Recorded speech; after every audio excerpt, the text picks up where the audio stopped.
Good afternoon, ladies and gentlemen, and welcome to the Technology Roundtable Luncheon at the CHCI Public Policy Conference.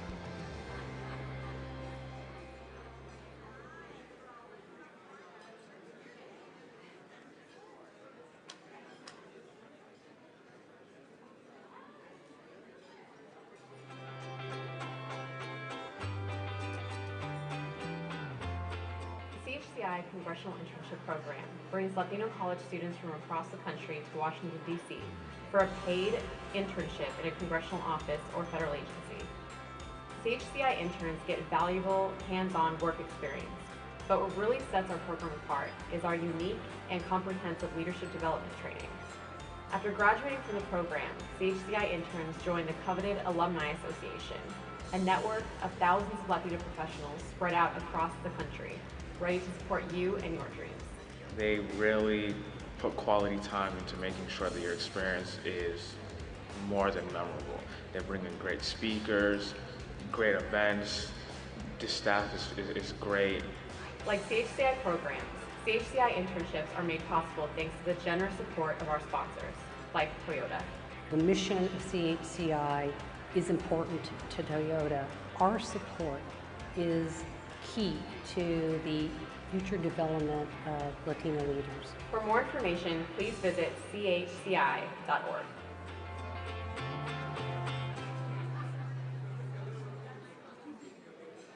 Joining us today to begin our program, please welcome Fabiola Carrion, Policy Counsel for Access Now and CHCI Public Policy Fellow from 2003 to 2004 and an intern in 2002.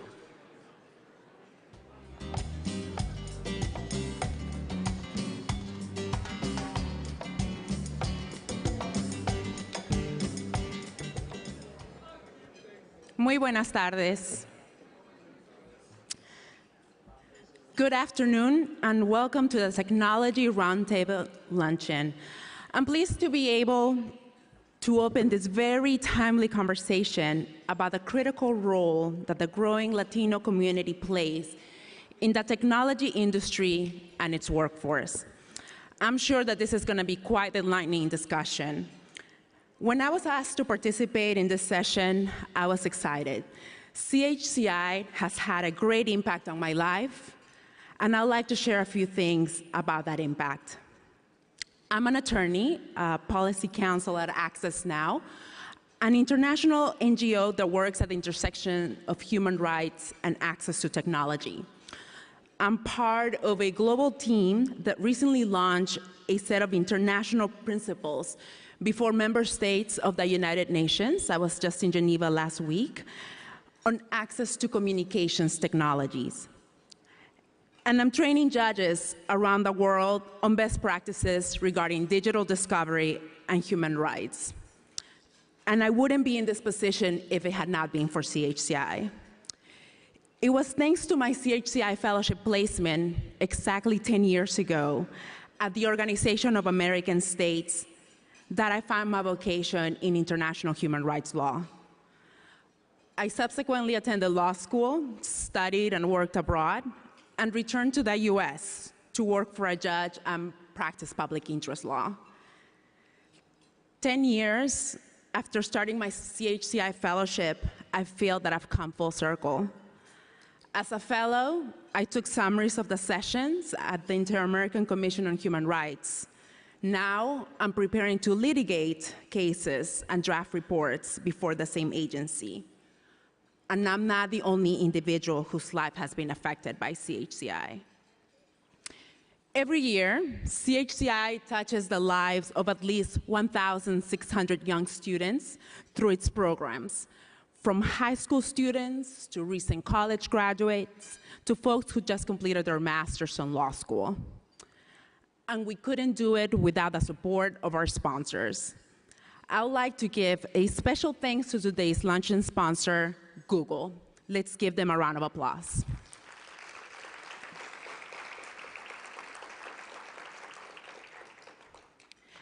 We also would like to thank the Hispanic Information and Technology Network, HITN, for their strategic media partnership. Please welcome Jose Luis Rodriguez, President and CEO of HITN.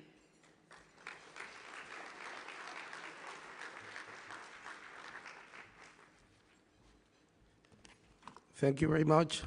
I would like to thank Congressman Luján, Congressman Costa, and all the congressional members of CHCI and Esther Aguilera for giving us an opportunity to be here today to be a sponsor of this magnificent event. Today, as our nation discusses the economy and the future of our economy in this political debate, the future of our economy and our workforce is also being decided very quietly in every Latino home that have kids of preschool age. The statistics surrounding the conditions that our kids are having today are very dire indeed.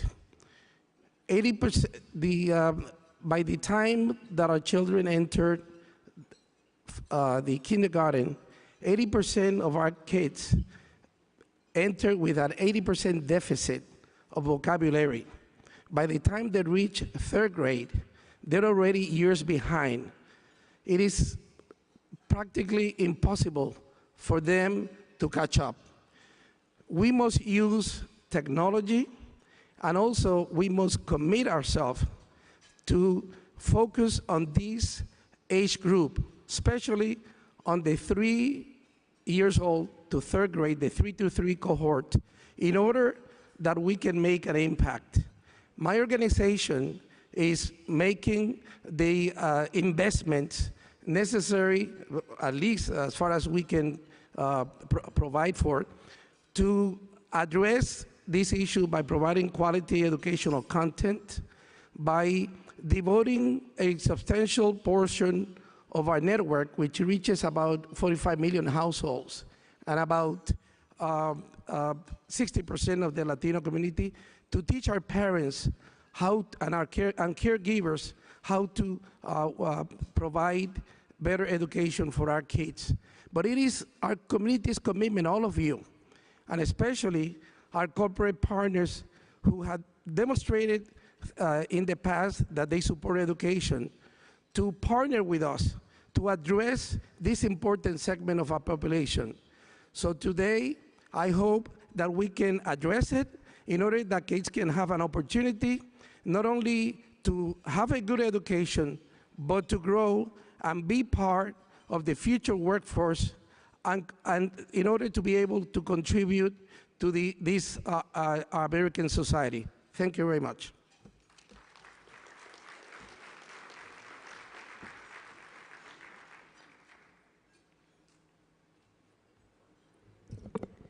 Thank you, Jose Luis. This year, CHCI continues to go social, and you can add to and follow that discussion on Twitter and Facebook. If your friends, colleagues, or anyone in your network cannot attend our sessions in person, they are in luck. Spread the word. We are streaming live on hhm.chci.org/livestream. All of our discussions over the next 2 days are framed by questions that have come through our HHM microsite. And it isn't too late to join the discussion, as we will be taking questions from the microsite again at hhm.chci.org/forward-agenda, as well as from our live audience later in the program. Now, it is my honor to introduce Esther Aguilera, President and CEO of CHCI. Under her leadership, the past 9 years, CHCI's program, annual budget, and impact have grown tremendously. She's one of Washington's top strategic thinkers, and she's here to share a few words with us this afternoon. Please welcome Esther Aguilera.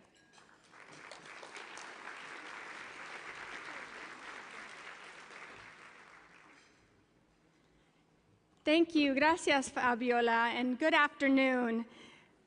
Dear guests, thank you for joining us and supporting CHCI. We gather around the theme, Our Time, a Strong America, because like never before, the growth in the Latino population is reconfiguring our society, economy, and democracy. And at CHCI, we like to say that it takes leaders to develop the next generation of leaders. And we are blessed with wonderful leaders. Our chairman, Congressman Ruben Hinojosa, who's here with us and leading the charge to make sure we have a strong organization, a strong foundation, and really equip our young people for roles in leadership. You're going to hear from, we have also from the great state of New York, Congressman Jose Serrano. Congressman, thank you for supporting education, for being a top leader that we need here and as an inspiration to this next generation. You'll hear from some of our panelists, Congressman Ben Ray Luján from New Mexico and Congressman Jim Costa. Thank you so much for being here. We also have former Congressman Bob Garcia, one of the first 5 members that were part of CHCI and helped to get it started. Thank you, Congressman Garcia. And former Congressman Joe Baca, thank you for coming and being part of the session. So as we've heard, Latinos already represent 1 in 3 Americans under 18, and Latinos account for 74% of the growth in the nation's labor force between 2010 and 2020. The Latino agenda must be tied hand in hand with the national agenda because the strength of the U.S. is tied to the success of this dynamic population. This morning, our chairman, Congressman Hinojosa, announced a call to action. His call to action is about building our future together. It's about moving America forward together. That call includes 3 pillars that start today with this conference. First, what he'd like to see as part of this call to action. The call to action is about celebrating our success and showcasing leaders that are making a difference. And this week, we are honored to host the largest number of top national leaders and dignitaries who are making a difference every day. At the conference, we're joined by 5 cabinet members, 5 senators, 30 members of Congress, and leaders showcasing best practices and policy discussions. We thank each and every one of them for lending their time and expertise. Second, the chairman also, his call to action is about investing in the capacity of youth. And that is the focus of CHCI. That is what we do day in and day out. What's unique about CHCI is we make a profound difference. Our programs change life trajectories and open new pathways to success and the American dream.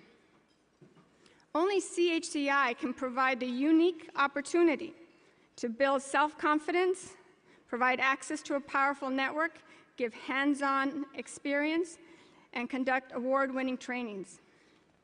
CHCI is at historic levels in the number of students that we are serving. I often say that 5 years ago, we graduated 2 classes, 1 internship class, 1 fellowship class. Today, we graduate 6 classes through our DC programs. And in a period of 5 years, the number of interns and fellows has grown from 55 to 125 interns and fellow slots funded already for next year.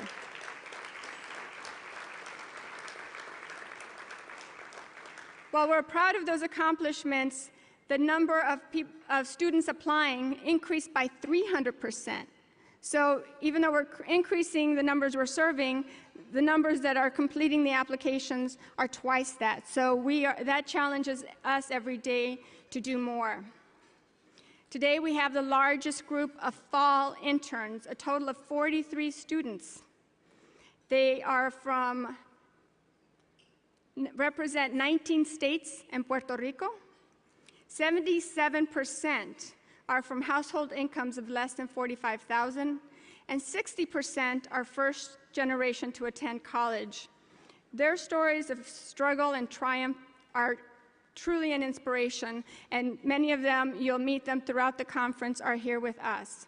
We have a total of 9,000 323 alumni that have participated in CHCI's DC-based program. And this year, we celebrate their success as the Alumni Association turns 15 years. So they've been around 15 years, and we're honoring the 9 leaders who helped form the association. The third area, the chairman challenged us, and his call to action is about focusing our attention on the needs of our community. And at this conference, you are participating in sessions focusing on these key priorities. And immigration has been mentioned, is at the top of the agenda. You have an opportunity to be part of making an impact. October 5th and 8th will be the National Day of Dignity and Respect. This is an opportunity. Many of the organizations represented here tonight are forming rallies in 40 cities around the country for common sense immigration reform. This is an opportunity to make an impact and have the change that we need. Those efforts are going to culminate with a rally on the National Mall on October 8th. So you can visit a couple of websites to find out how you can get involved. You can make that difference and impact. Visit octoberimmigration.org or reformaoctubre.org to find out more about those rallies. So our CHCI founders knew that each generation is measured by how well we prepare our youth to lead the country. And this is CHCI's charge. So again, it takes a dynamic and committed board of directors. Thank you so much for lending your talents. Our advisory council includes CHCI's strongest supporters and stakeholders. I appreciate the support of PepsiCo as our host of the conference, and our sponsors. Another shout out and thanks to Google for sponsoring our lunch today, our Technology Roundtable. We'll now take a short break for lunch and be back with our Technology Roundtable. Enjoy your lunch y gracias por estar con nosotros.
Que muy sentida y muy guajira alegre cantó.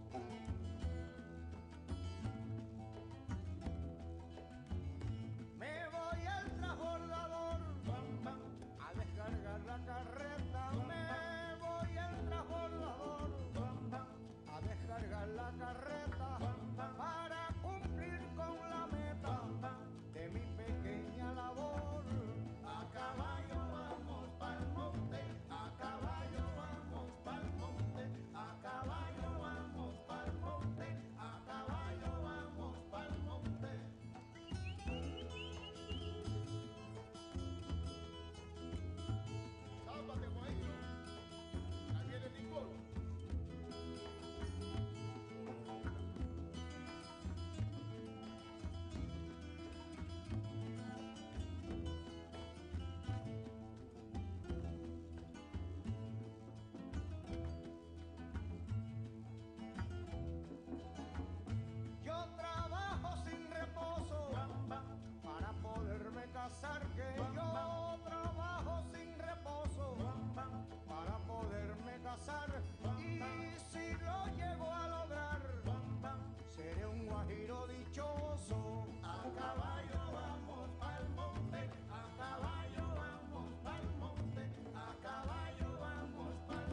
estás? Vibran remotas sombras mientras fuma el volcán en este Quito. Ni la piedra de luz del viejo Cotopaxi hiere tanto al mirar como al pensar en ti. El mundo en su mitad me trajo la montaña, los brotes del Cholán y lo que fuiste, gorrión del Capulí, espuma del Arupo y el cielo del Ejido que con sus abrigos me envolvió contigo.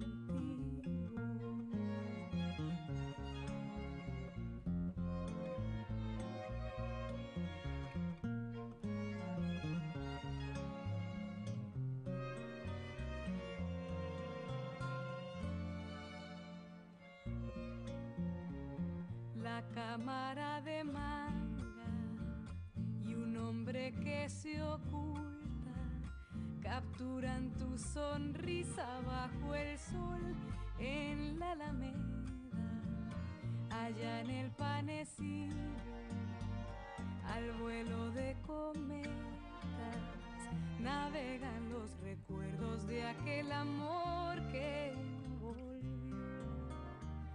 En Guapulo la luna cobijó nuestros besos, mientras la neblina acariciaba las laderas, las tejas y adoquines, impávidos testigos de este amor, retoman el eco de tu adiós. Mientras camino por el centro, siento tu voz entre suspiros, soñando con el tibio beso del recuerdo.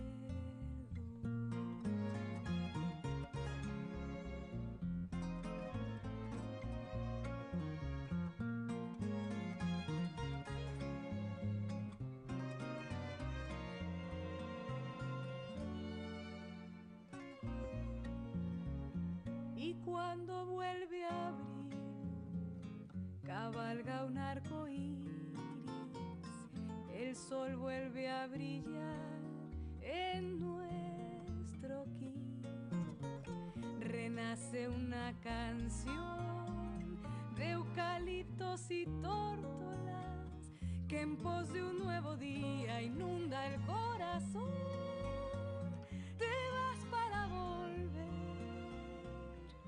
y vuelves a soñar como siempre Quito. En Quito siempre.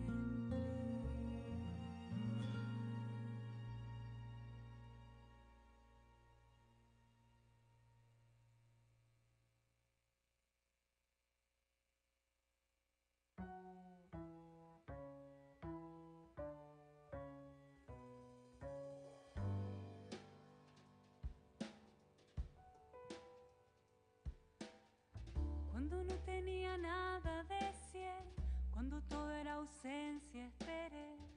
Cuando tuve frío, temblé. Cuando tuve coraje, llamé.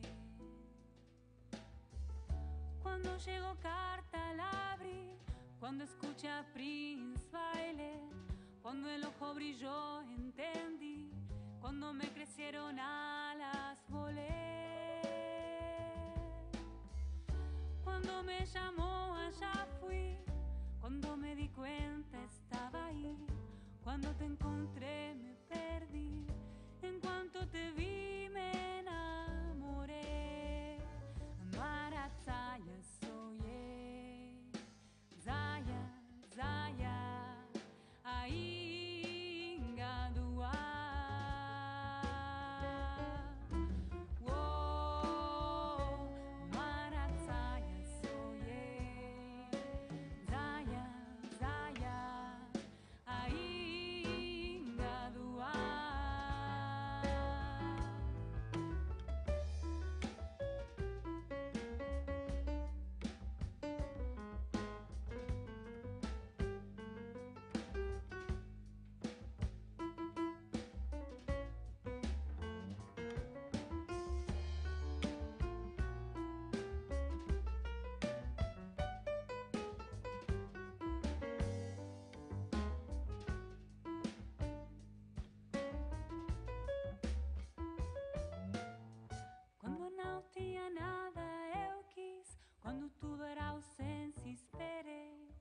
ci ve frio tremi, quando ci ve coragem liguei. Quando chegou carta abri, quando vi salifkeita dancei, quando o olho brilhou entendi, quando criei asas voei. Quando me chamou eu vim, quando dei por mim tava aqui, quando lhe achei me perdi, quando vi você me apaixonei. Maratzaia sonhei, Zaya, Zaya, ainda do ar. Oh, Maratzaia sonhei, Zaya, Zaya, ainda do ar. Oh, Maratzaia sonhei, Zaya, Zaya, Zaya, Zaya,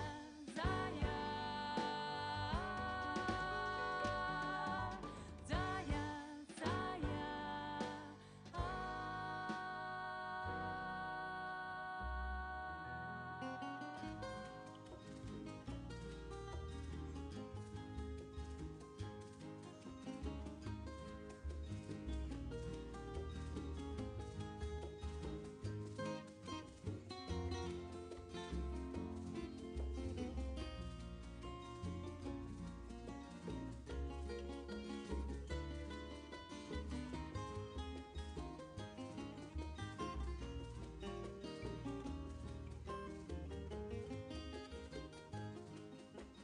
Mueren ya las ilusiones del ayer. Es así, con lujurioso amor. Y mueren también con sus promesas crueles. La inspiración de un día alegre.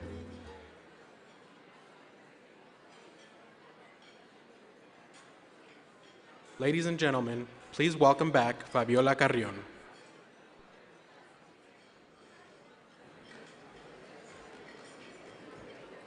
Thank you. Bienvenidos. I hope that you found the food to be delicious. Muy delicioso, muy rico. Welcome back, everyone. I hope that you enjoy your lunch. To get us started and help frame the discussion this afternoon, it is my pleasure to introduce Congressman Jim Costa. As the grandson of immigrants, he was raised on a dairy farm in Fresno's Kearney Park area and is a third-generation family farmer. As a member of Congress, he has applied his farming background to fighting for valley water, agriculture, and the economy. Representative Costa serves as the chair of the Congressional Hispanic Caucus Information Technology and Telecommunications Task Force. His San Joaquin Valley-based district is a majority-minority district that also is a proud home to California's newest research institution, UC Merced. He is now working to see that his Hispanic-serving institution remains at the cutting edge of information technology and scientific research that is critical to keep the Valley competitive in the 21st century. Please welcome Congressman Jim Costa.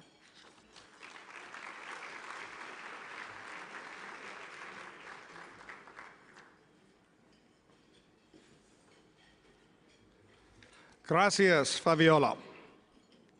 Buenas tardes, mis amigos. ¿Cómo está? Oh, we can do better than that. Muy bien, no? I am honored to help kick off this afternoon's panel. Our Hispanic Week is titled, Our Time, A Strong America. The subtext of that is educate, empower, and connect.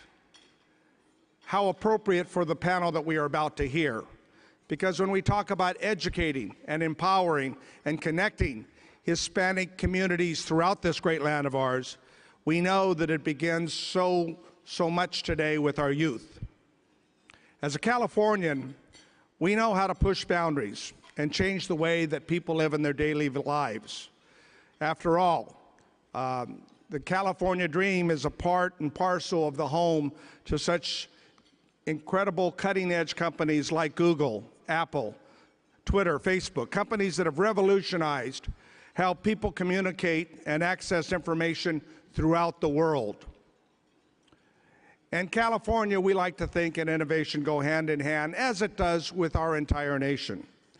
There is no secret how innovation has started in this country. Innovation starts at a young age. It starts with our children, who grow up in the diverse populations and encounter opportunities that teach them how to think differently, how to create, and how to achieve. After all, that is the story of the immigrant. That is the story of America. And ladies and gentlemen, that's why we need to fix this broken immigration system here in Washington, D.C., sooner rather than later. The future of our economy depends upon how we can out-innovate the rest of the world. And that means we must also educate. Because with every wave of immigrant groups, we have that tenacity, that notion of hard work, and those family values that reflect immigrants for over 200 years in our nation's history. And the Hispanic communities throughout this country have been a part and are continuing to play a critical role in that rich heritage. When almost 1 in 4 American school children are Hispanic, we know that there is a strong chance that one of America's next Bill Gates will modernize the way we live, and more likely than not will be Latino. And that is why it is critical that we ensure that the media, the culture, reflects strong Hispanic role models to keep our youth dreaming big and living up to the potential that, after all, is the immigrant's dream. Thanks to networks like Telemundo and Univision, and Hispanic children are seeing role models and successful people who look like them. Networks such as PBS have realized the power of the media and technology that has such an important role in helping students achieve. So many examples throughout the country. In the efforts that PBS has pursued, Los Gratuitos, which follows 6 Hispanic high school students as they struggle to earn their diploma. And we know this is such a critical issue with all minority communities, but among Hispanics, our graduation rates at high school clearly are not what they should be. Media, therefore, is an important part of not just targeting Hispanics, but highlighting issues that matter to them most. And we know just in advertising, let alone so many other subtle ways, that Hispanics are changing the media dialogue altogether across our great land. One of the most influential ways that Hispanics are shaping our national conversation is online.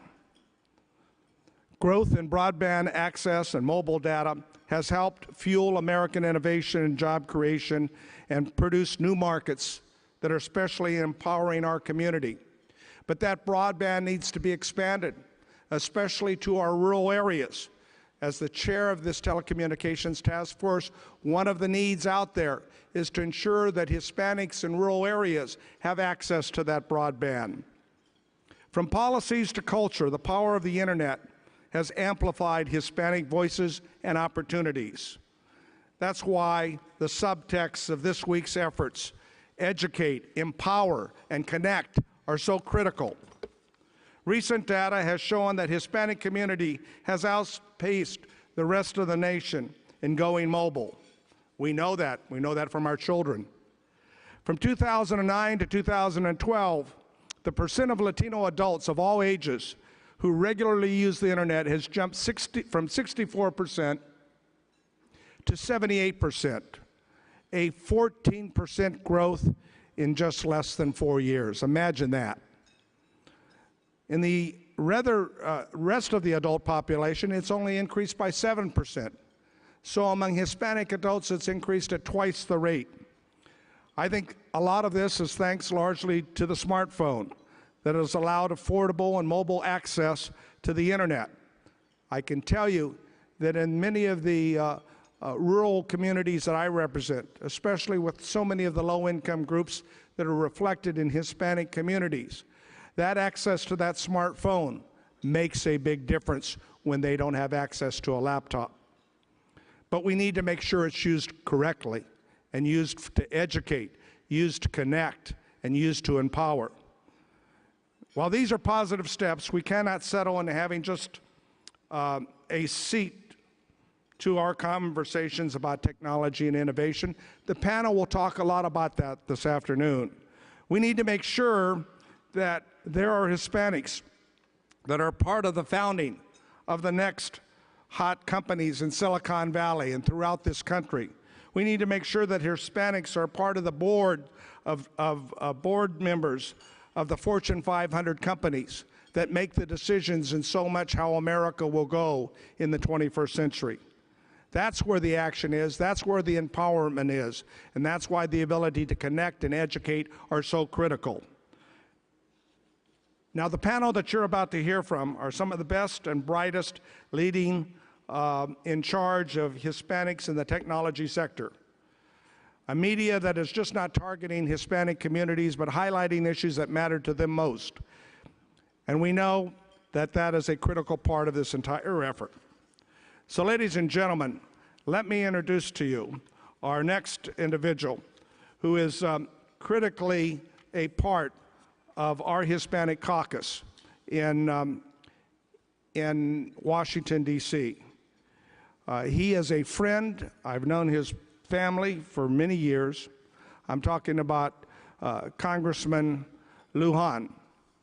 Congressman Luján grew up at Nambi, New Mexico, a small community north of Santa Fe. And there he learned the time-honored traditions of New Mexico. Since he was sworn into Congress, he has worked to get our economy back on track, reform health insurance, build a clean energy economy, and stand up for consumers. He has stood for New Mexico New Mexicans who are struggling under difficult economic times and have fought for involvement in education, particularly in math and science, that will help our children get ahead. At the beginning of the 113th Congress, he was appointed as the House Democratic leadership as the Chief Deputy Whip. In this new position, he promises to promote a Democratic agenda to create jobs and build a brighter future for all Americans. He also serves as the first vice chair of the Congressional Hispanic Caucus and is the founder of the co-chair of the Technology Transfer Caucus, which is why he is a part of this afternoon's battle. Ladies and gentlemen, let's give a warm welcome to our friend, to our colleague, to our amigo, Congressman Ben Ray Luján. Congressman Luján.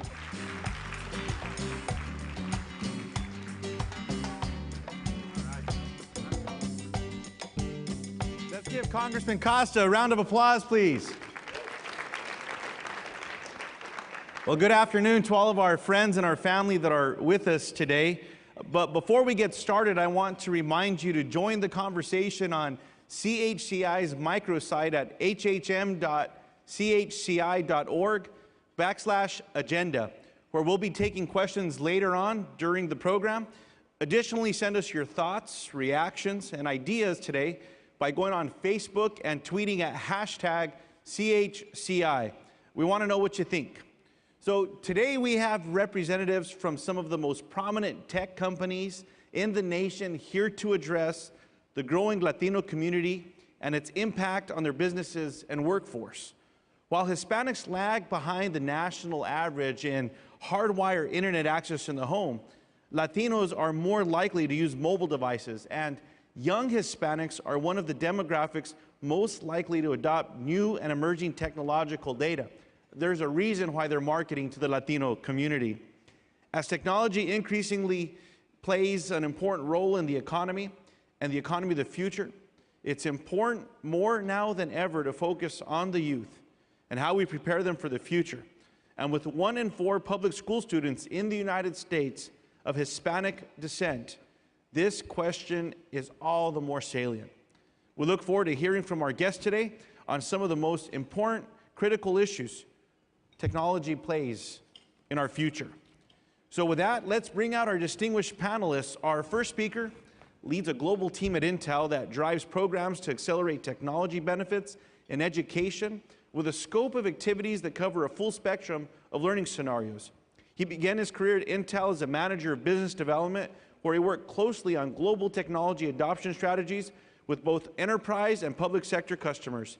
He's a frequent international speaker on transformational education programs, project management applied to large-scale technology adoption, and collaboration as a core competency of high-performance teams. Please give a warm welcome to Brian Gonzalez, Director of Global Education Sector Sales and Marketing Organizations at Intel Corporation. Our next panelist manages a large portfolio of public policy issues and develops strategic partnerships for Verizon at the national level. He was appointed by the Clinton administration as Senior Policy Advisor in the U.S. Department of Education and the U.S. Commerce Department, where he authored Connecting the Nation. He was also a policy analyst for the U.S. Congress Office of Technology Assessment, where he authored Making Government Work. Mark, we may need you back in that role as well here real soon. Please welcome Emilio Gonzalez, Vice President of Strategic Alliances at Verizon. Our next panelist currently focuses on political outreach for one of our nation's largest technology companies. She was the Chief Digital Strategist at the National Republican Senatorial Committee and previously led digital strategy in positions at DCI Group, the Rudy Giuliani for President campaign, and the Republican National Committee. In 2009, she was named as a rising star by Campaigns and Elections magazine. Please welcome Katie Harbath, Global Lead for Politics and Government Engagement with Facebook. Next is a panelist whose work amplifies Microsoft's voice on key advocacy issues internally and externally on all aspects of federal and state government affairs. He sets strategy and oversees government affairs outreach on a broad range of topics: cloud computing, taxes, privacy, cybersecurity, immigration, education, and emerging technologies. He's responsible for communicating to policymakers Microsoft's leading role in fostering economic and job opportunities in the U.S. technology sector. Please welcome Fred Humphries, Vice President of U.S. Government Affairs for Microsoft. Next, we have the award-winning founder of the largest Hispanic-owned IT integrator in the U.S., MicroTech, focused on a vast array of technological solutions for his clients. He was born in Virginia into a family of modest means. His incredible drive, work ethic, love of technology, and desire to make a contribution to society have all led to his recognition as one of the top leaders in the technology industry and one of the most influential Hispanics in the nation. Please welcome Tony Jimenez, founder, president, and CEO of MicroTech. And our final panelist is responsible for developing and growing Google's U.S. Hispanic media business. Prior to Google, he was Chief Operating Officer for Terra Networks USA and a publisher at AOL Latino. He developed and executed creative multicultural sales and marketing solutions for advertising clients, as well as coordinated marketing programs to drive revenue goals. He has been recognized as one of the most influential Hispanics by both Poder and Hispanic Business. Please welcome Mark López, head of Google's U.S. Hispanic audience and pan-regional U.S. sales. All right, so once again, I invite those of you in attendance and watching online to partake in the conversation and send us your ideas and reactions to the panel today on Facebook and over Twitter using the hashtag CHCI.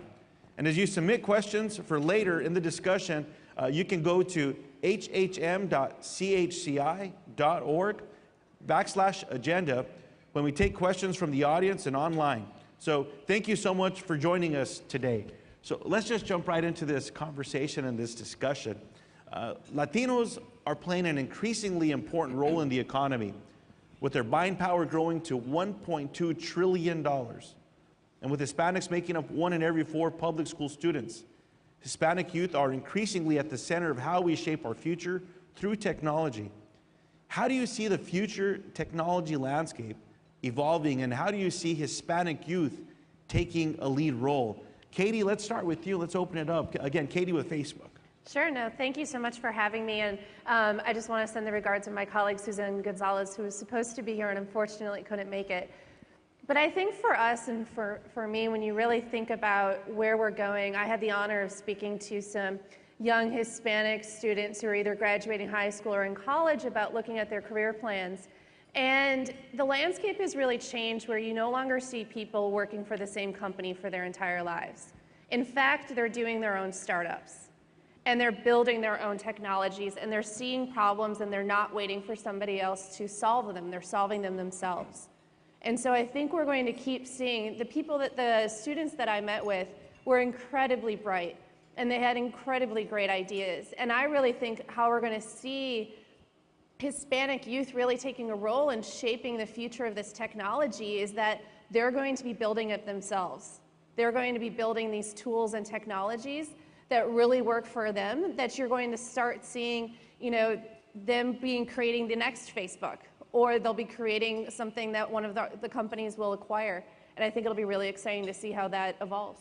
I appreciate that. So, Brian with Intel, again, as we talk about the engagement with youth, what we can be doing with looking at the future of technology and the critical importance. Well, one of the things about technology, it's going to move fast and faster. That's the speed it goes at. And the work that many of the folks are doing here on the panel, and all of you, I think that access and affordability is now, are moving in the right direction. What concerns me, though, as a Hispanic, is participation. We not only have to educate and empower and connect, we also have to work with the youth to engage them. So they're not just playing Angry Birds, but they're learning about the birds. Really make that education exciting and engaging. And I think that all of us here that have a role to play as leaders in the community need to inspire the youth so they not only have access, but that they actually engage and participate. So Emilio, who's with Verizon, you've authored some incredible documents, some very important documents, one titled Connecting America, Connecting the United States. And how do we make sure that the youth are an important role or play an important role and will be a part of that? So that's a good question, and I think the future for Latinos in this business is a canvas that's being painted right now. So there's a connection piece, but before we get to that, I think there's what are the skill sets that are going to be needed in tomorrow's workplace? So I'm old enough that when I started at Verizon, we were predominantly a landline carrier. We moved to fiber, and then we exploded in this new world of wireless high-speed internet. My skill sets have had to evolve within the company, but if I was coming in today with the skills I had 30 years ago, I wouldn't get the job. So I think the education system and the families and all of us are going to have to work together to put a focus on a few key things. STEM, and then I think thank you.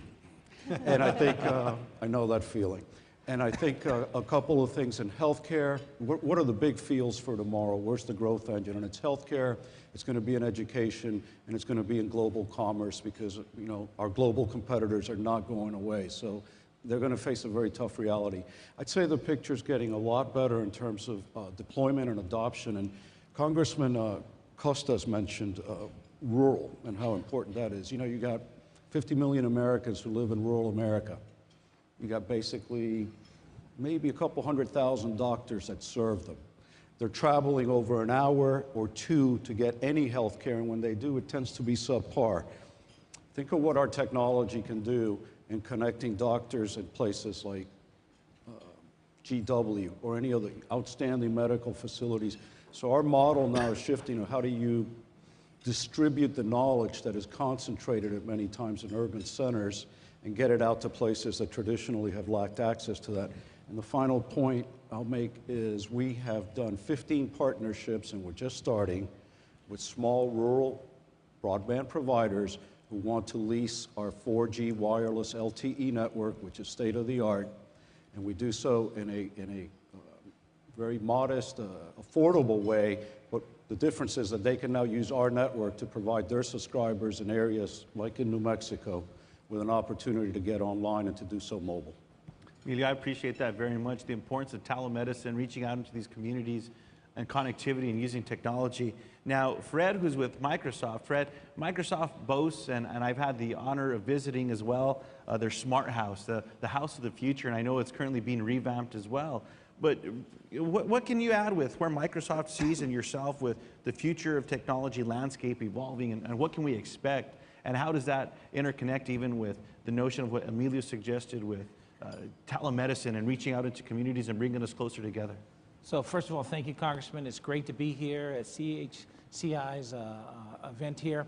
I want to start off by talking a little bit about a couple things that you said in your opening remarks, and also talk about the buying power, $1.2 trillion. And then look at who you have on the stage here.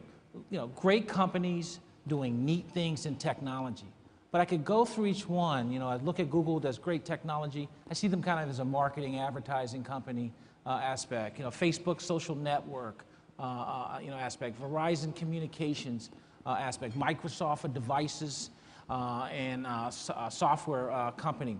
And that power of the 1.2 trillion, you need to harness, I would say to you.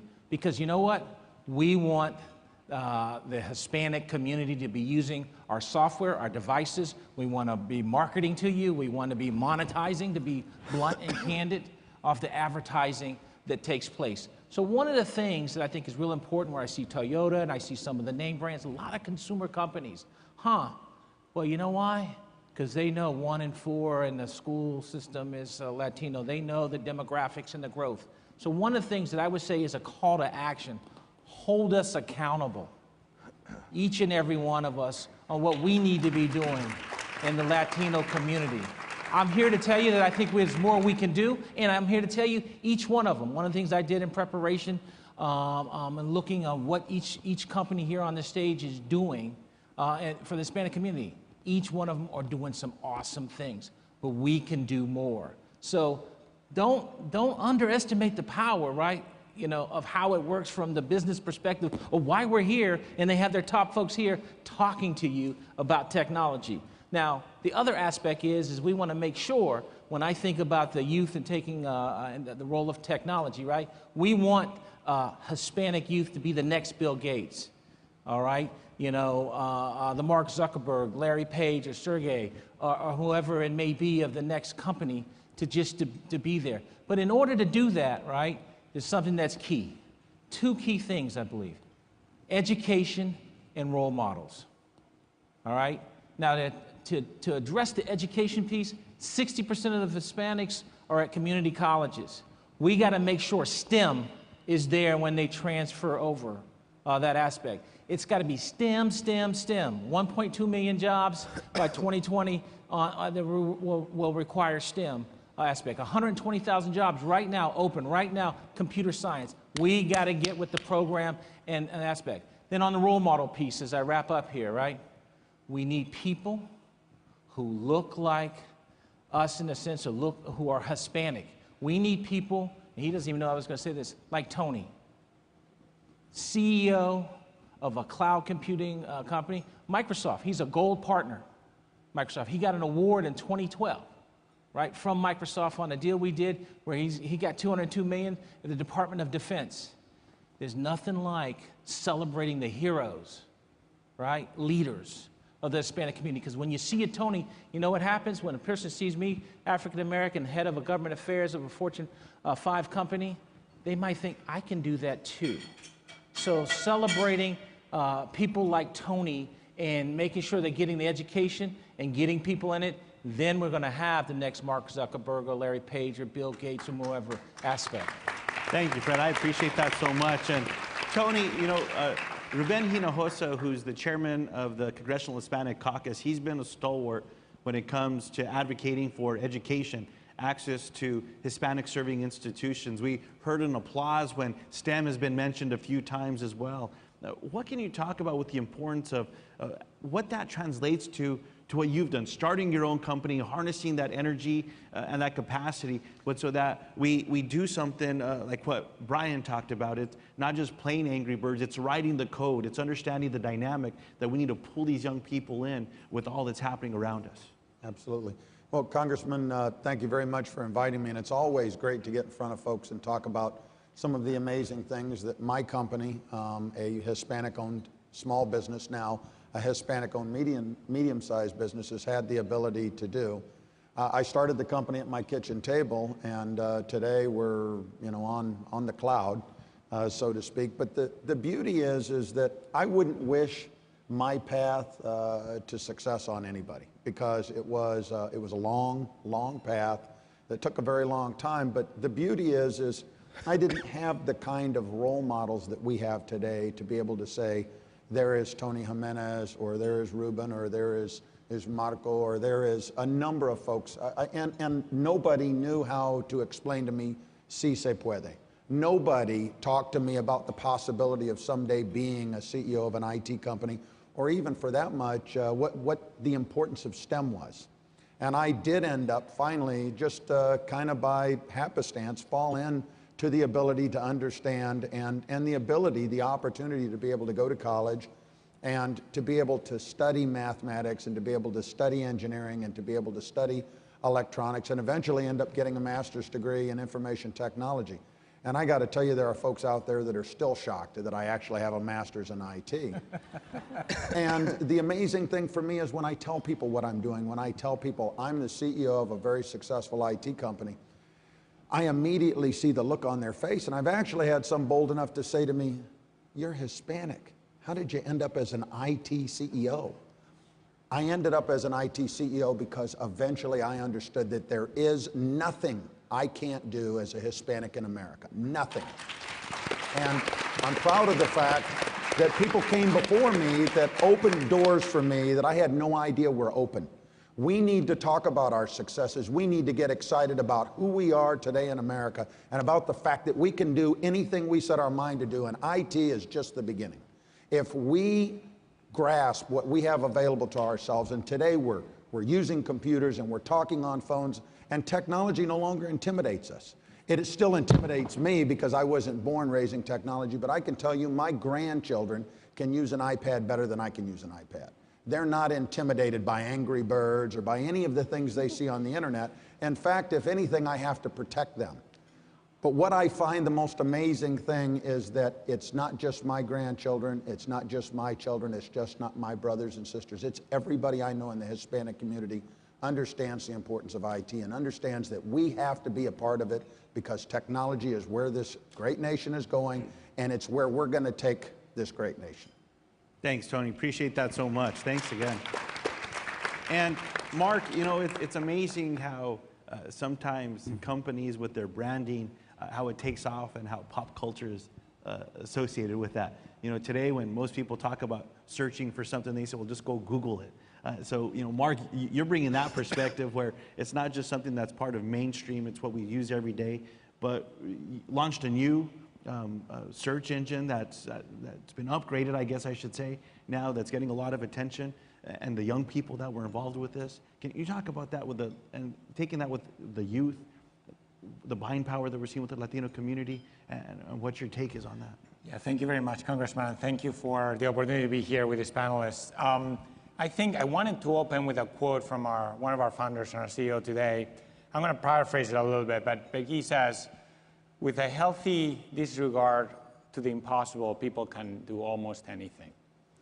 And that's really, if you really think about that phrase and see what it means, going back to what a few panelists said here, is that any of us Latinos in this country can do almost anything if we set our minds to it.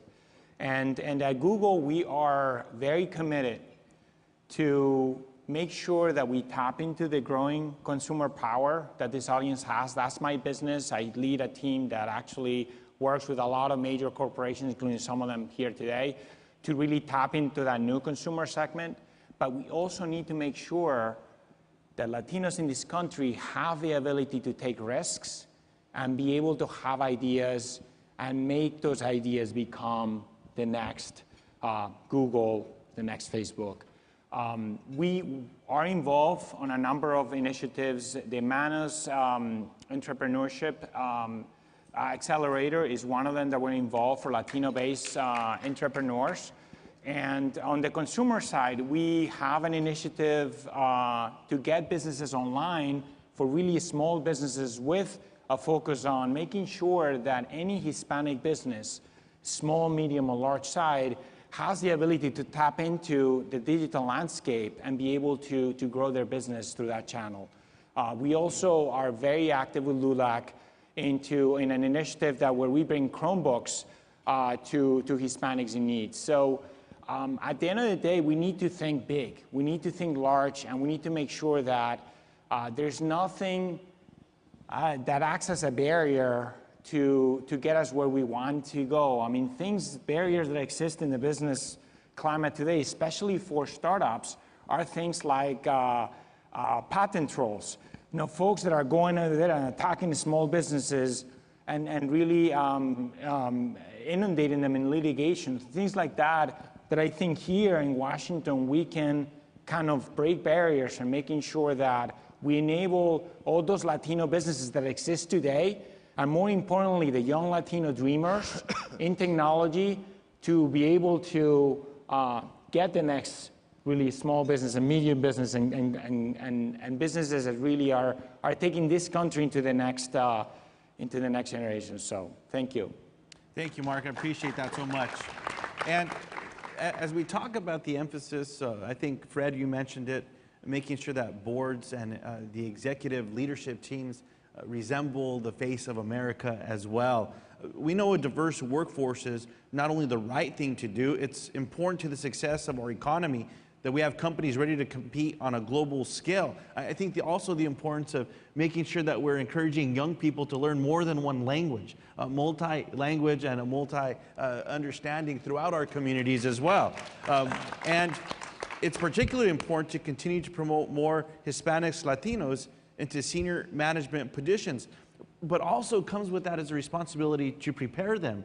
So can you talk about the importance of what each of your companies have done to recognize this, how your company is responding and engaging partners to address the challenges associated with the gap, the pipelines that are being created? Mark, you touched on an important one, opening up opportunities for emerging businesses to be able to take advantage of the capital and the intellectual property that each and every one of you represent. And I think everyone here represents the very best of that.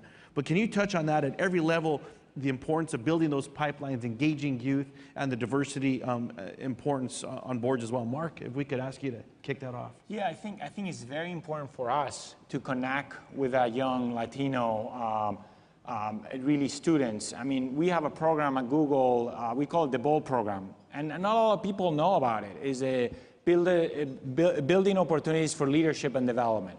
And this is a program where we take sophomores and juniors in college, and we offer them an opportunity to come intern for a summer at Google, you know, in a number of functions. In that summer, we get a feeling whether for them, Google is the right place, and they get a feeling of where the technology industry is, and what a culture like Google, what a company like Google has. So there's plenty of those programs that exist at many other companies today that we just need to have that connection and that linkage.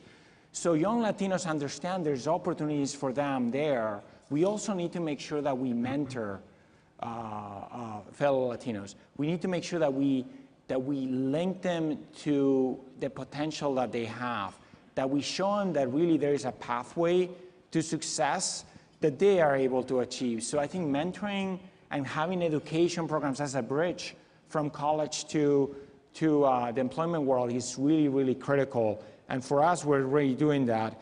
I think finally, really having a robust immigration platform in this country so we can make sure that we have the skill set that we need to grow our businesses and in turn provide more employment is critical.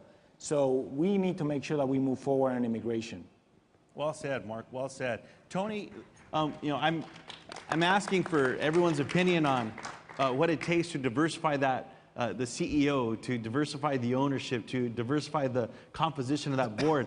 And you're it. You represent all three. So can you talk about the importance of what you've been able to achieve and why it's so important for others, many of our sponsors who are here today, corporations, to take notice? Yep. It's, you know, I think about diversity, and I'm not sure that my personal views on on diversity are in line with everybody else's personal views, because I honestly feel like diversity takes a bad rap. When I was with the government, it seemed like whenever you talked about putting contracts out to 8As or whenever you put out contracts to minorities, everybody went, oh my goodness. Oh my goodness, boy, I'm not sure if they can perform. When you talk about diversity, we're not talking about watering down the system. We're talking about plussing it up. We're talking about taking advantage of a community. We're talking about taking advantage of a community that has so much to offer, particularly if you're consumer facing, because the consumer is who you're hiring. If you're thinking diversity, if you understand that the people that are buying your products are just as diverse as what you should be building to. And what my concern always is that when I talk about diversity programs, when I talk about programs that are designed to help minorities, to help make a more diversity conscious environment, people immediately start thinking about some type of program that is designed to help those who don't deserve to be helped. And I think it's just the opposite. I think that every program that is out there that is designed to provide the opportunities that we so desperately need that we haven't had until just recently are enriching. And what they do is they make my company and everybody else's company a better company, because the more I can look like you, the more likely it is that you're going to want to buy my product. And that's just common knowledge. I mean, I want my company to look exactly like the people I'm taking care of, and if the people I'm taking care of are diverse, and they are, if the economies that I'm serving have diversity, and they do, I would be crazy if the people that I relied on didn't understand the importance of what made those people want to buy my solutions or what makes those people want to use my products. So I think the real value comes in that. But I also think it's important that we succeed.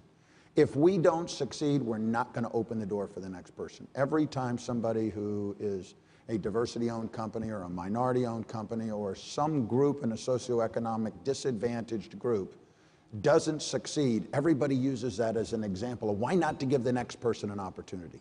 We are all role models in the exact same fight for equality that was in existence back in the 20s, 30s, 40s, 60s, 80s. We're still fighting the fight. We've come a long way, but the bottom line is we now have to represent, and we have to represent by being the best we can afford to be and by being the best that we can prepare to be, because that's what's important. It's important to ensure that when we get the job, we can do it well and we're not setting ourselves up for failure. Thank you so much, Tony. And Fred, we've heard the importance of mentorship as well. I think it's been a recurring theme as we've gone through the conversation here. But Microsoft has taken this seriously. There's been something that the company has done to make sure that diversity is at the table and that you've developed those pipeline programs. Can you talk about the importance of that and what Microsoft has done? Absolutely. As I talk about it, I want to pick up on something Tony was saying is what I'll call our partner ecosystem, right? One of the things that I think all companies should have a responsibility is on the supplier diversity. And for us, I think one of the keys where you can make a difference, we need to continue the partnership we have with Tony's company. See Tony get more business. Quite frankly, it's a win-win. It's good for the country. It's good for his business. And that helps a business to take off aspect. And as a result of that, one of the things that we're a part of the $1 billion club when it comes to supplier diversity, which is doing business with small and mid-sized companies, with minority companies, with vets. Like a lot of the companies, when we look at different things that you want to spark the interest of technology, we do a thing called DigiGirls that's focused on women and focuses on Latinos. We do a thing called Youth Spark to touch. Again, we partner with Hispanic serving institutions in the Society of Hispanic Engineers and things of that nature to spark an interest. When you look at it, though, for the management positions piece, I always like to kind of keep it real. The truth of the matter is, I'll speak for Microsoft, I'll see if the other companies want to speak to it, we need more to do when it comes to having Hispanics in some of these top companies. We have an executive vice president, a senior vice president who's Latino. The head of our intellectual property division is a corporate vice president, is Hispanic. We're a multinational company, so we have a good Hispanic representation. But when I look at the U.S., we still are not doing where we need to be on the underrepresented minorities. And you know why? because we don't have people getting the necessary skills from the education piece. And that is why the education piece is key of exposing, right, kids to science, technology, and engineering and math. STEM, STEM, STEM, STEM, STEM. That is the future. We address the pipeline issue, we're going to be able to address the rest. Because at Microsoft, one of our core values, right, I just went through this process. We do what we call commitments, right? That's how you get metric.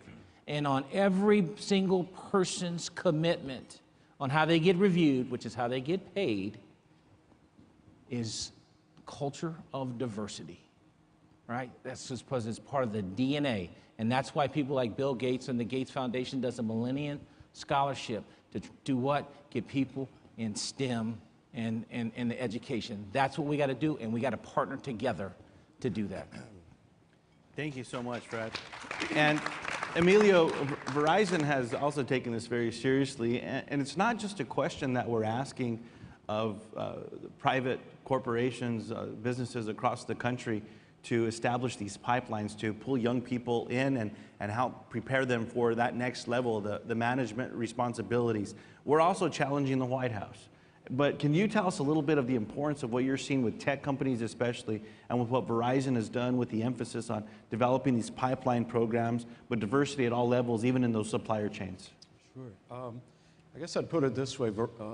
At Verizon, diversity is kind of in our DNA, and I'll quantify that for you. So a third of our workforce is minority. We employ 200,000 people in this country alone. We serve 150 countries, but just in the US, a third of our workforce is minority. Can we do better? Yeah, probably. But senior managers are ranked and paid according at times to the diversity of their workforce. We also over-index in philanthropic giving. So every year we spend about $70 to $75 million in grants. About 20% of that goes to the Latino community. In fact, it was several years ago, Esther Aguilera and I sat together and we committed to revamp the CHCI website, which today I think has been a great success. We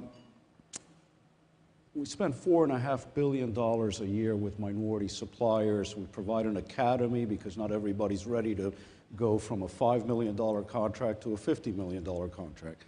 We help them grow along the way with us. I tell you all this because I could sit here and tell you it's the right thing to do, and it is.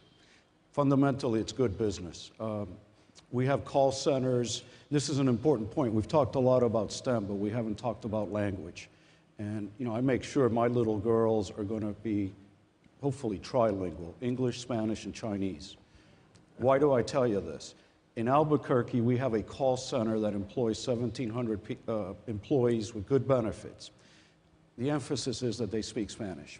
In New York, we have a call center that has to deal with 27 languages. You see what I'm getting at, which is I think we also need to encourage our kids to not lose the language skill, which I see often missing in the newer generation that's coming down the pike. So there's a lot more to be done. I do think companies need to be held accountable, particularly when, you know, 25% of our customer base is Latino. And I will say this, and I say it to any young person that comes through Verizon, you're responsible for your career.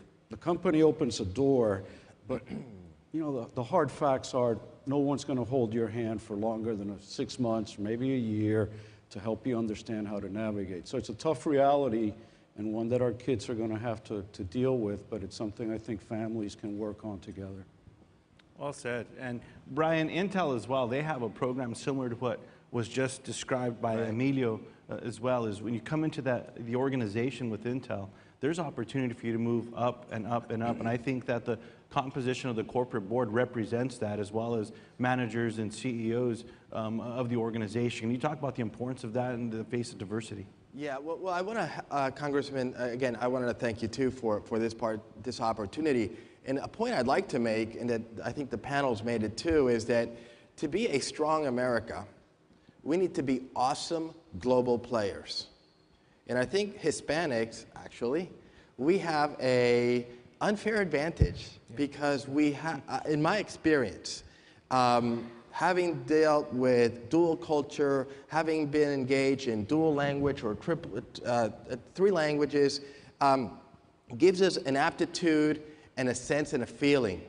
And I think that these are very strong assets and strong values. And to your point, my own personal experience, when I joined Intel 2.5 years into my Intel career, I wanted to do something internationally.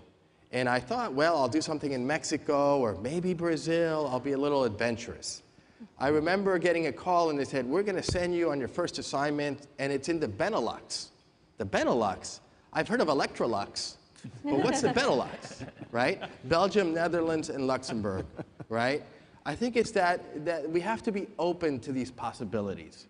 To get to where Tony's at, to get to that level, it doesn't happen just by good luck or willing it. It has to take, some risk-taking has to happen, some informed risk-taking. At Intel, in terms of our Hispanic focus, in terms of bringing people through the organization, we focus on 3 areas: recruitment, retention, and role modeling. And I think they were all pretty much discussed already. The importance of having that role model that these recruits, these managers can aspire to be, and in my opinion, need to step up to be, because this is our moment and our opportunity. And I believe that we have a tremendous advantage, especially in the technology base, which is a global player. At Intel, over 50% of our employees are based here in the US, but over 70% of our profits come from outside the US. So we are engaged in global markets, and we have to use that advantage and that opportunity as a way to move ahead in our careers. Now, Katie, Facebook is a younger company compared to some of those that we're with today.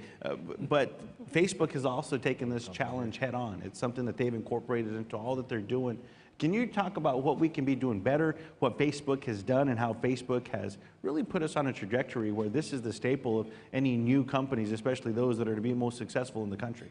Yeah, I think there's, what I really love about the company, I've been with Facebook now for about 2.5 years, is there's a couple of different ways that we're really trying to tackle this head on. I think the first and what's talked about a lot is starting young.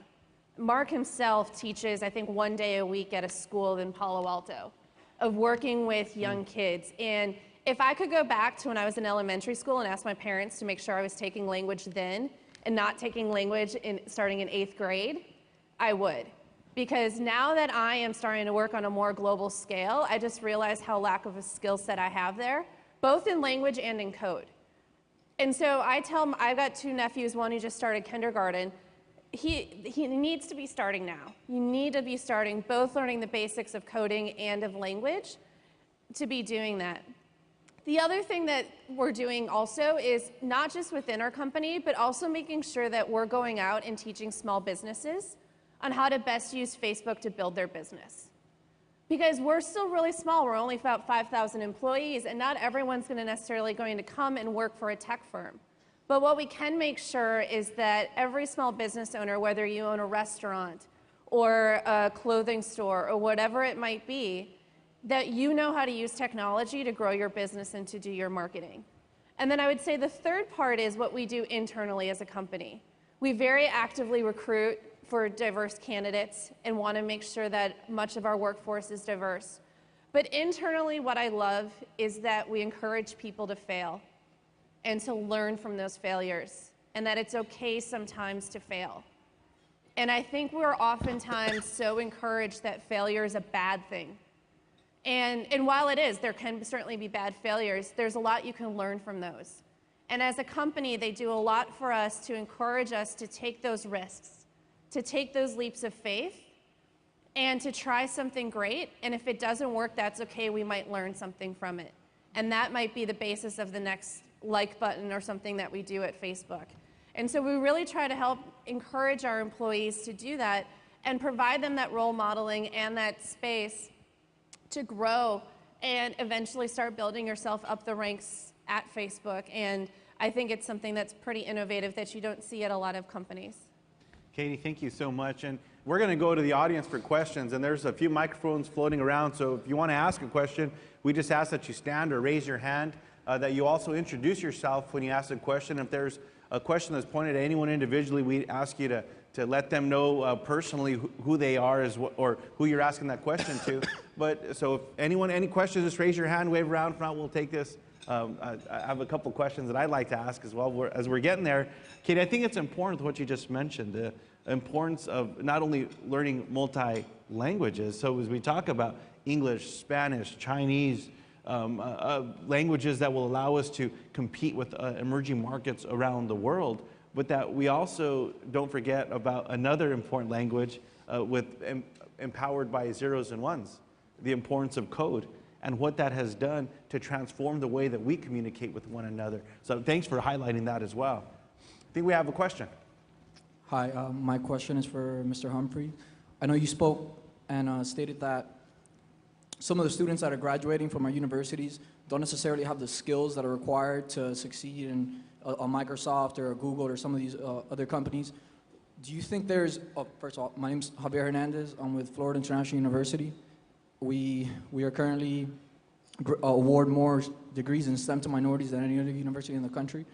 So my question is, do you think companies can do more to engage students within maybe the first 2 years of college so that they can perhaps have an internship, and then the companies can specify the type of skills that they're looking for in employees, so that they're not just going through school studying the 101 manuals, but also trying to cultivate the specific skills that companies are looking for, because I'm sure the needs of a Google might not necessarily be the same as a company like Facebook. Thank you. So first, thank you for the question. I wasn't necessarily saying that where the kids don't have, Hispanic kids don't have the skills, they're not necessarily taking the right, getting degrees in STEM. So I want to make sure, just honest. So the point I was looking to make or trying to make was we need to get more Hispanic kids into the STEM disciplines first.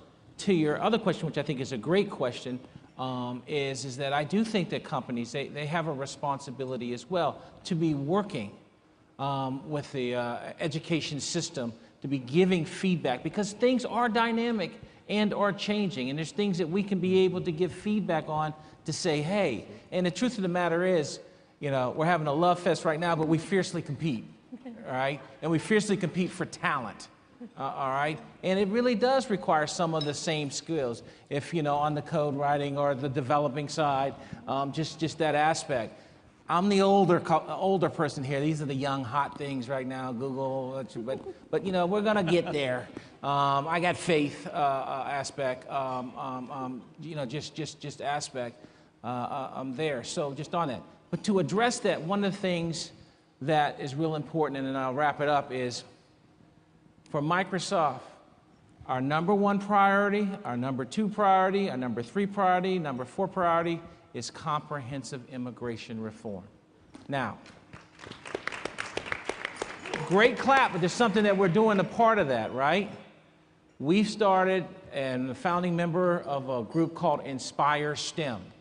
And what we're doing on the comprehensive immigration piece is we want to tie and have a part of any comprehensive bill, a STEM fund.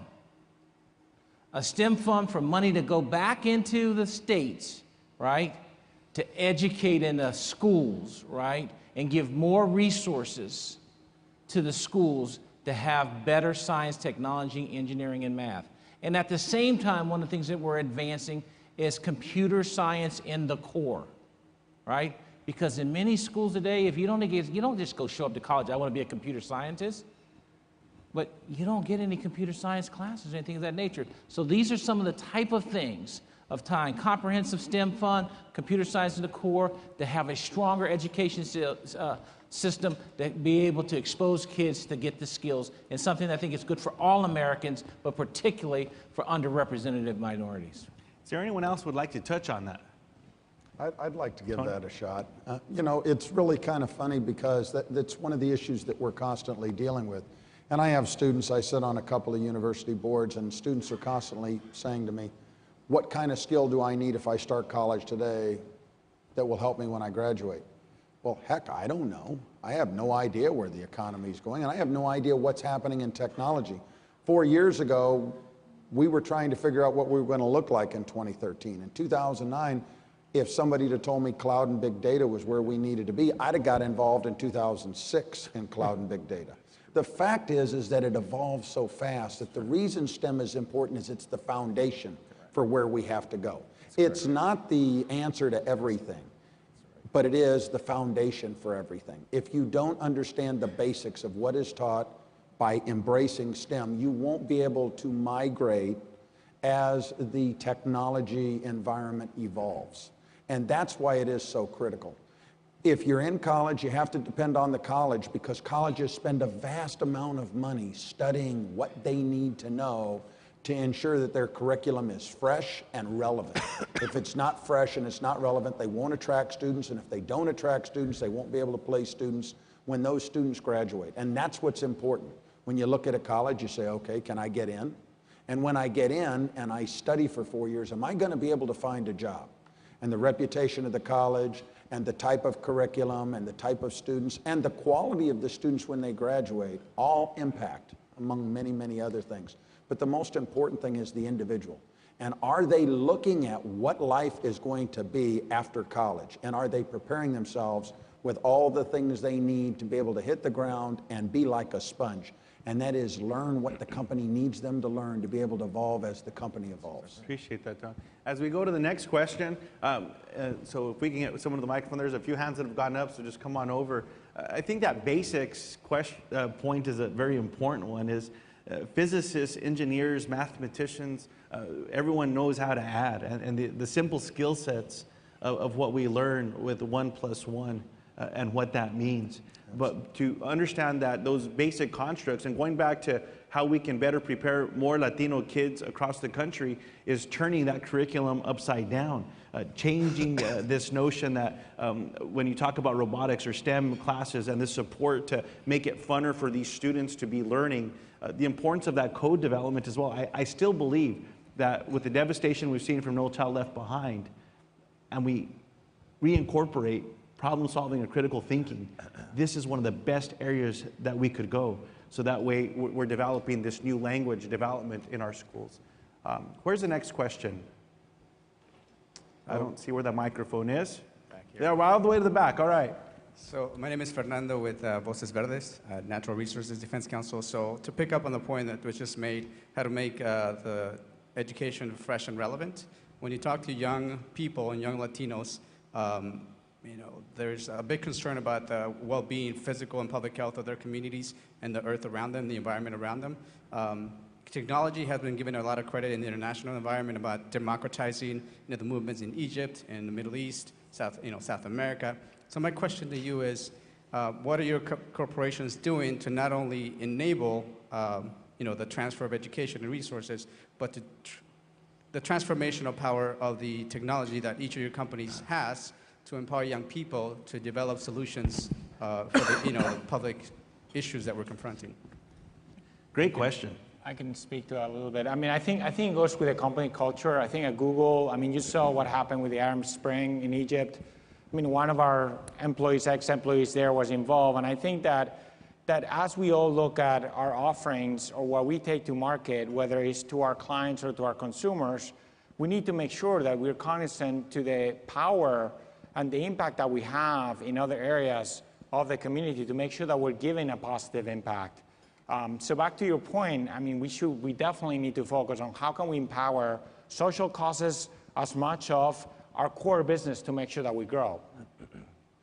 Right? Yeah, if I can add, I think when you look at a great student, you'll see an amazing teacher behind that student. And at Intel, for the last 10 years, we've invested about $100 million a year in content that's focused around teacher professional development. And what we're looking at is not the teacher learns how to use the computer, but that the teacher has enough computer skills, but more importantly, learns how to use the technology as a platform to engage those students and to make that learning fun. Just like our kids have when they're playing games, they can have that kind of fun with an engaged teacher that knows how to bring some of these components of the technology to make that magic in the classroom happens, that has nothing to do with the technology, but that interaction between the children and the teacher and the children among themselves, that collaborative spirit. So at Intel, we believe that that focus on teacher professional development is key. That, again, for the kids to guide and take the technology as a platform for education, you have to have solid curricula, you have to have solid professional development, and we have to continue to make those investments. And to pick up on that, we do something similar. We have Partners in Learning where we spend $500 million, and that's from, globally on teacher development and training, so to be able to, one, you have a challenge sometimes with teachers, to be honest with you, that a little afraid of technology themselves. The kids, in the room know a little bit more. So how do you bring life and do it effectively when it comes to the teacher training and teacher development on the utilization of technology? Emilio? Oh, just real quick. I love your question because I think it dealt with the issue of the change in behavior and the change in how we interact in the environment. And how many of you remember how we used to buy music? You drive to a store, you buy a CD that was wrapped in plastic, you threw away the container, and that's how you bought music. Today, you don't drive anywhere, there's no plastic involved, and it's automatically downloaded into whatever device you use. I like your question because I think STEM is important, and it's not for its own sake. Here's the point. The challenges that the generation coming up will face with climate change, in 30 years, 50% of the world's population, their main challenge will be finding drinkable water. They are going to have to apply all this stuff they're learning now to solve probably what are going to be the most complex challenges we've ever faced as a world. Katie? I wanted to take the second half of your question, because a lot of what I do is working with elected officials, not only here in the States, but all around the world, and on how to best use social media, because a question I oftentimes get is, are our elected representatives even listening to what you might be doing on Facebook, Twitter, Google, YouTube, etc.?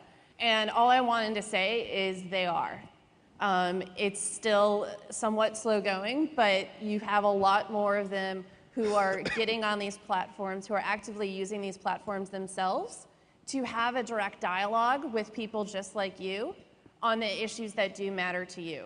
And so if you are somebody who is wanting to enact change and you're wanting to use social media to do that, you've got an amazing audience to harness, a lot of Hispanics on social media, on mobile, using that, and just know that you can use that to really contact your elected officials and that they are listening. Very good. And I think we have another question way in the back of the room, if I'm not mistaken. Right up front. Thank you. I just want to thank each and every one of you. As a former member of Congress and one of the people who were here with the very first CHCI dinner back in 1978. And as a former employee of IBM, back in 1957, before some of you were born. I'd just like to say thank you. I'd like to say thank you to the leadership of CHCI for making it possible for all of you to come. Now, that's the good part. The other side is, every one of your companies, for the most part, are off the charts in terms of the market. You are making more money than any other companies have ever dreamt of making. And I respect that some of the companies are making a great effort to go out into the communities and bring young Hispanics in. But I would say this to you. I thank each one of you for being able to make it. But most of us elected officials, or has-beens, the one thing we always did was going to the schools at the grade level, junior high schools, and starting at that point to let young people know that they could make it. To let them know that in spite of the South Bronx or East Harlem, that they could make it. And there have been many philanthropists who have done the same thing.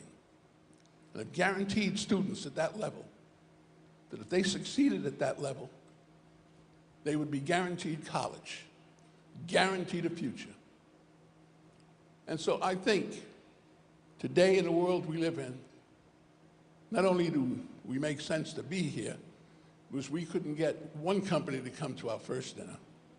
And now Esther has trouble keeping you folks away because everybody wants to participate. Makes good market sense. But however, what you say to us today here is very nice. But the level that the decisions have to be made are at those boardrooms. You've represented your companies very well, but the boardrooms is where it counts. So, Congressman, is there a question here as well? Yeah, there is a question. You were here, thank you very much. I get you, I just want you to know this. You are representing your companies. I would hope and appreciate that you go back to your boardrooms and let them know the real world and that there's a great need out there and that as their representatives here, you're bringing back the message to them. My question is, will each of you go back to your boardrooms and make it clear to your boardrooms that they have a responsibility to our community? All right, thanks, Bob. And if I may, as you take that question up, and an important question, if we could also ask you to maybe give a minute of closing thoughts in addition to answering the Congressman's question there. And let's just start all the way down. Yeah. Yeah, so Congressman, thank you for that question. I will take it back to our board, but rest assured also that our board sees this as a very high priority in terms of our own goals. At Intel,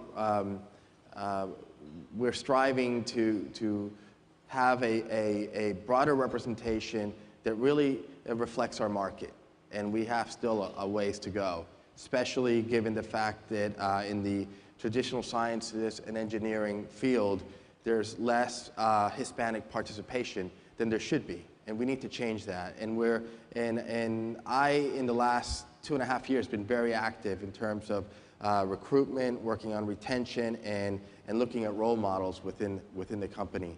So I want to thank the Congressman. I want to thank everyone who participated in this, and the panel and the audience. And I think that together we can definitely make a difference. And I'm taking a lot from the panel here. I hope you did too. And I want to thank you all for the opportunity for letting me speak. Thank you very much. Brian, thanks again. Let's give Brian a round of applause. Thank you. Emilio? Well, I don't interact with the Verizon Board of Directors, but I think Congressman Garcia, Esther, and others can attest to the fact that when something's wrong in this space, from where I sit, I can make some noise, and more often than not, we get it right. So you don't need to be at the very top to make change, but you do have to have the courage sometimes to say something's not right here. I just wanted to, I'm looking at the monitor here, Hispanic impact on the future. And, we've talked about STEM, we've talked about technology and all these things. And, I really would love to be a guest here 10 years from now and see what this looks like. It hopefully will be all young, all, instead of working for big companies like I do, more examples like Mr. Jimenez, and all of them showing us how they overcome challenges. We all have to. And the one thing I think we didn't get a chance to talk about, and it's critically important, I know from my life, is the role of the home and the role of a parent. That's kind of where it all started. That was where my role models were. They were not on TV, they were not on the internet. There was no internet then. They were in front of me. Thank you. Let's give Emilio a round of applause. Thank you, Emilio. Katie? Congressman, also thank you for your question. I can tell you that I will certainly take that back, but I can tell you that I know for sure Mark and Cheryl, I've heard both of them speak a lot and do a lot in the communities. I mentioned Mark takes a day I can't remember if it's every week or every other week, but it's pretty regularly, working with students in the middle school, junior high age, to teach them not only how to code, but thinking about it, doing their own startups, how to do marketing, really starting to think about how they might they could run their own small business one day. In fact, they had some of them come to Facebook headquarters at the end of their semester to sell what they had created to the employees at Facebook. And so I know that it's something that's extremely important to our companies. And the only thing I want to finish with saying is that I think the exciting thing for me is that just how much we're starting. Tom Friedman wrote an article, a column way back that was called The Startup of You. And I really think that I love that mantra, because students need to be not only asking for what they want, but also being prepared for finding those problems and creating those solutions themselves. And we need to be providing them the support and the role models and the education in which to do that. And if we do, I think you're going to see that panel up here in 10 years that Emilio talked about. Thank you, Kate. Let's give Kate a round of applause, please. Fred. Congressman, first, thank you for the question. We have a board member who's Hispanic. We have a diverse board. It's a part of, it is a high priority with our board. I would also say that, companies do something else. This is where I started earlier talking about harnessing the $1.2 trillion, right? Because I think you have to do with companies, to be honest. You can trust a little bit, but you better verify. Have a little belts and suspenders when it comes to things. And I have no doubt in my mind, these are really all grade A top companies who I really believe are committed to making a difference in the Hispanic community as far as in their companies. But then at the same time, I just think it's healthy, if I was on the other side, right? Hold us accountable, push us, right? Have metrics. Make it when you have to sit there and say, oh my gosh, I got to fill out this survey. Where are we on our members on the board, or where are we on that aspect? Because $1.2 trillion, right? People pay attention to the data, and they make decisions that, just to be candid about that. So even if they don't do it for us because it's the right thing to do, they'll do it because it makes sense from a business perspective. And that's just the reality, and kind of keeping it real. For me and many in our company, when it comes to diversity, right? That's the way this country is going on the demographics. It's just I take as an African American, but I look at it from just a black-brown community perspective, right? Every day I think about how can I make a contribution to society to try to make a difference in a young person's life. I tell you one last story as I wrap up. I mentor kids here at a DC school that I go to a classroom. It happens to be made up, DC's kind of black and white, young African Americans. And I decided to do something, they were kind of interviewing me. And they were asking me a bunch of questions, and they asked me a personal question. They said, how much do you make? Now, I don't share how much I make with people. But I could see in those young kids, and they're looking at me as a young African American, I decided to do something that hopefully will never get reported, what I make. And I feel fortunate and feel blessed. I do all right. And when those kids saw that, right, they stopped thinking about like, well, I can maybe do this, and this math adds up pretty good. I don't want to go be LeBron James. I want to go be Fred Humphries. That's where Tony comes into play. That's where you need CEOs. That's where you get their attention. And that requires not company commitment, but personal commitment. Thank you. Fred Humphries, everyone. Thanks again, Fred. Thank you so much. Tony. Congressman, I appreciate your question, and I've already had that discussion with the CEO, and we're going to do more.